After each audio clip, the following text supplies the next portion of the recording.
যে আওয়ামী লীগ প্রশ্নে আজকে আমরা এখানে দাঁড়িয়েছি, সে আওয়ামী লীগ 5 আগস্ট নিষিদ্ধ হয়ে গেছে। সারা বাংলাদেশের ম্যান্ডেট নিয়ে আওয়ামী লীগ নিষিদ্ধ হয়ে গেছে। আওয়ামী লীগ কেন অবশিষ্ট আছে? যে আওয়ামী লীগ একটু বেঁচে আছে সেটা হলো স্মৃতিচিহ্ন, সেটা রাজপথের আওয়ামী লীগ না, সেটা হলো জাদুঘরের আওয়ামী লীগ। যে আওয়ামী লীগ আছে সেটা জাদুঘরের মাঠান। আওয়ামী লীগকে শুধু ডালিমিক নিষিদ্ধের বাকি আছে, আর কোনো নিষিদ্ধের বাকি নাই।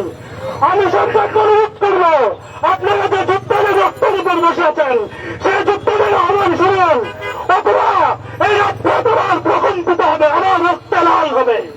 কিন্তু আওয়ামী লীগকে বাংলার মাটিতে প্রতিষ্ঠিত হতে দেওয়া হবে না ইনশাআল্লাহ। আমরা 2000 ভাইয়ের রক্তের বিনিময়ে আওয়ামী লীগকে বিতাড়িত করেছি। এখন রক্ত দেওয়ার জন্য প্রশিক্ষিত 30,000 যোদ্ধা প্রস্তুত আছে।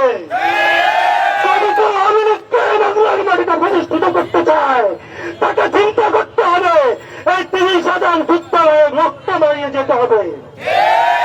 যদি এই চিন্তা থাকে যে বাংলার রাজপথে আমরা রক্ত দেখতে চাই না, বাংলাদেশে যদি শান্তি চাই, তাহলে আওয়ামী লীগকে অনতি বিলম্বে নিষিদ্ধ করার আহ্বান জানায়।